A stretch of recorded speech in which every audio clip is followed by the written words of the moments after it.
بیٹھنے کے لوگ باقاعدہ نکلتے ہیں اور وہ کوشش کرتے ہیں کہ یہاں پہ شدت پسندی نہ پھیلے، کیونکہ زیادہ نقصان جو ہے وہ پھر عوام کا ہوتا ہے۔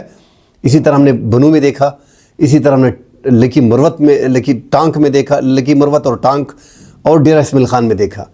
تو یہ 4 اضلاع میں تو باقاعدہ اس ٹائم پہ شدت پسندوں کے خلاف لوگ نکل آ رہے ہیں۔ جو باقی علاقے ہیں وہاں پہ بھی لوگوں میں اویئرنیس آ رہی ہے شدت پسندوں کے خلاف، کیونکہ اس سے اگر ایک علاقے میں شدت پسند موجود ہوتے ہیں تو زیادہ نقصان جو ہے وہ عوام کا ہوتا ہے، بے گناہ عوام کا ہوتا ہے۔ اور جنوبی اضلاع کے لوگوں نے اور قبائلی عوام نے بڑی قربانیاں دی ہیں، اپنے ہر گھر سے ان کی جو شہید ہیں وہ انہوں نے دیے ہیں۔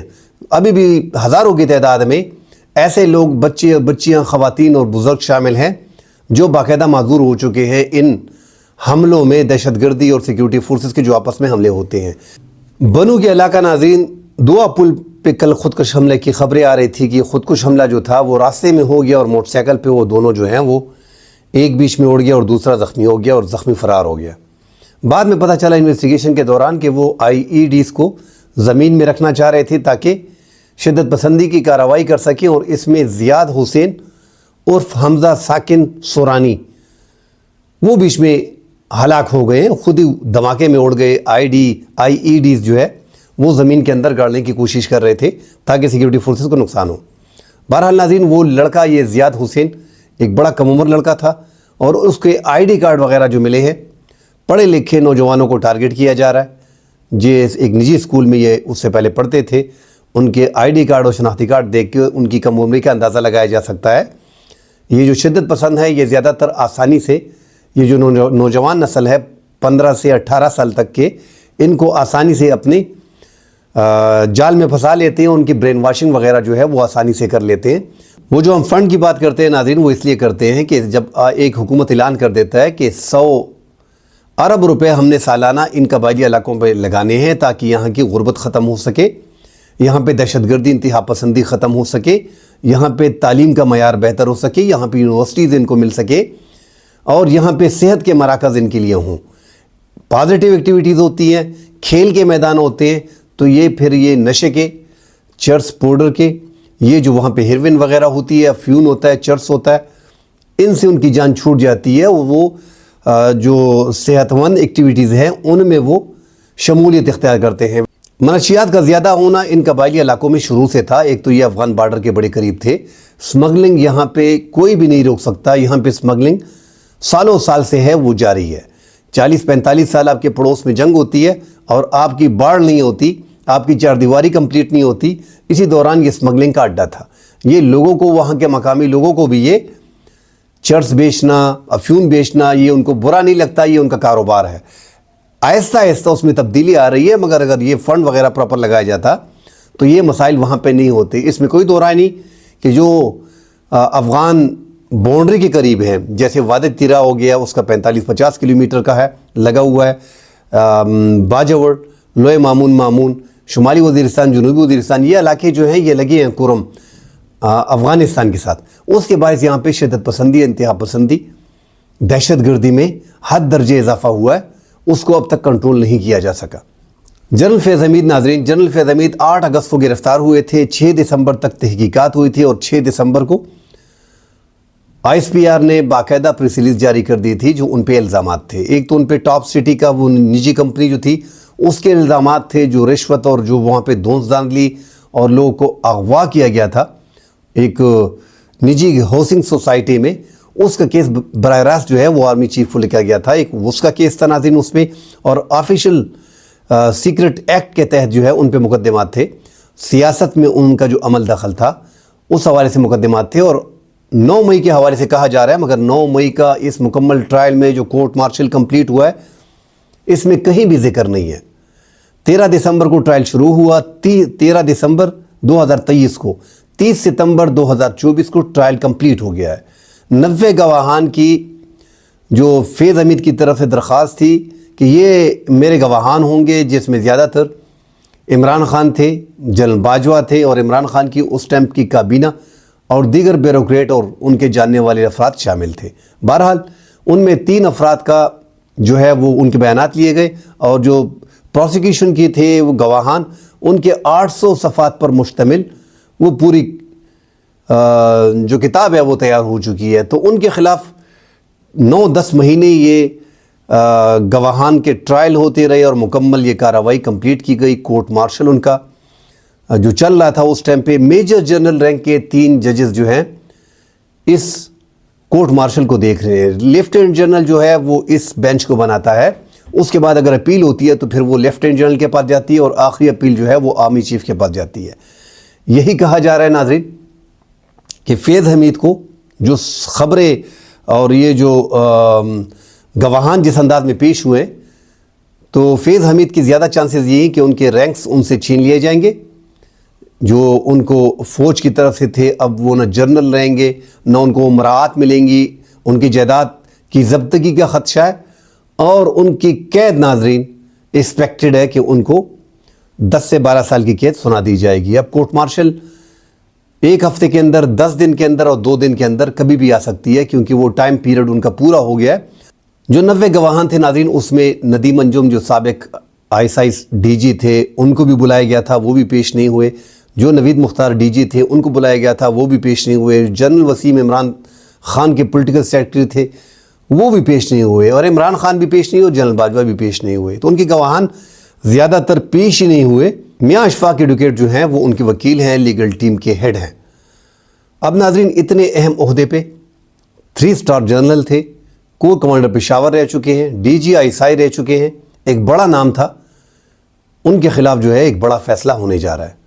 ان کے وہ الفاظ یاد ہیں، بڑے مشہور ہوئے تھے. ایک ٹاک شو میں رانا ثناء اللہ جو ہیں انہوں نے بھی کہا تھا، جو مسلم لیگ نون کی رہنما ہے، کہ عزت بھی ہم دیتے ہیں اور موت بھی ہم دیتے ہیں. تو موت تو اللہ کی طرف سے ہوتی ہے اور عزت بھی اللہ کی طرف سے ہوتی ہے. جو بھی اس سیٹ پہ بیٹھا ہوتا ہے، چاہے وہ پرائم منسٹر کی سیٹ پہ ہے، چاہے وہ صدر کی سیٹ پہ ہے، اور اسپیشلی DG ISI اور آرمی چیف، ان سیٹوں پہ جو بیٹھا ہوتا ہے ناظرین ان کو کچھ دکھائی نہیں دیتا. جو کل ان کو دکھائی نہیں دے رہا تھا، ہو سکتا ہے جو اب بیٹھے ہیں ان کو دکھائی نہیں دے رہا. بڑی احتیاط کرنی پڑے گی. یہ کرسی جو ہے یہ عارضی ہوتی ہے. سب کے سامنے ہے کہ اپنے آپ کو بادشاہ سمجھنے والے فیض حمید جو ہیں وہ آج پابند سلاسل ہیں.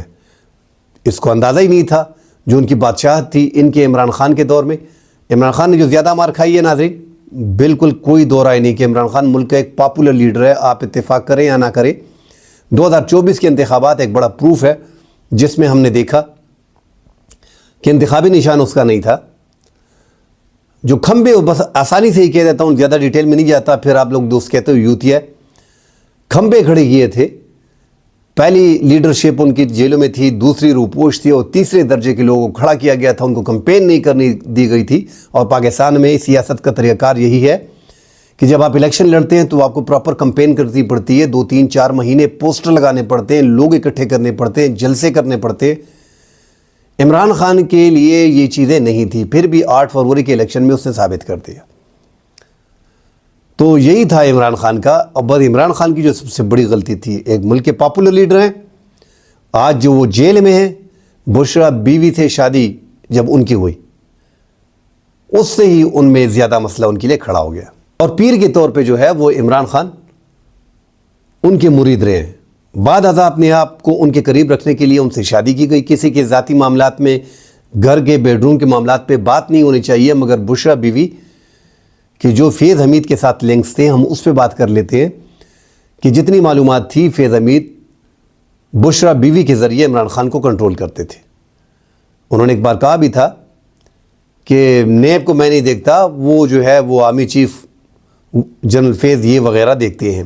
تو فیض حمید چونکہ DG ISI تھے، ان کو اندازہ تھا، انہوں نے اسیسمنٹ کر لی تھی کہ عمران خان کو اگر کنٹرول کرنا ہے تو سب سے اہم جو ہے ان کی وائف ہے، اس کو کنٹرول کر لو تو پھر سارا معاملہ آسان ہو جائے گا. تو ان کو کنٹرول کرنے کے بعد عمران خان کے لیے فیصلے کرنے مشکل تھے، کیونکہ بیوی کا فیصلہ جو تھا وہ اٹل تھا. جب بھی بشرا بیوی کوئی فیصلہ کرتی تھی، اس کے آگے عمران خان کچھ نہیں کہتے تھے. آج جو فیلڈ مارشل عاصم منیر ملک کے آرمی چیف بھی ہیں، فیلڈ مارشل کا اعزاز ان کو اعزازی دیا گیا ہے، جو انہوں نے جنگ جیتی ہے. عمران خان کے دور میں جب یہ DG ISI تھی تو ان کو ہٹایا گیا تھا. اس کی وجہ یہ بنی تھی کہ جو ثبوت D G I S I نے عمران خان کو دکھائے تھے بشرا بیوی کے حوالے سے کہ پنجاب میں اور جنوبی پنجاب میں جو کچھ چل رہا ہے اس پہ عمران خان نے کہا تھا کہ میں اس کو دیکھتا ہوں. جب وہ گھر گئے, اپنی پیرنی کی, اپنی وائف کی باتیں سنی, تو پھر الٹا ہو گئے اور جنرل عاصم منیر کو اس سیٹ سے ہٹایا بھی گیا اور اس کی مانی بھی نہیں گئی. تو اس ٹائم پہ اقتدار میں بندہ اندھا ہوتا ہے, اور عمران خان جو ہے وہ تصوف میں چلا گیا اور بشرا بیوی کے کنٹرول میں چلا گیا. جو بشرا بیوی کہتی ہے وہ اس کے لیے ٹھیک ہوتا ہے. ملک کا ایک بڑا لیڈر ہے, کمزوریاں ہر بندے میں ہوتی ہیں.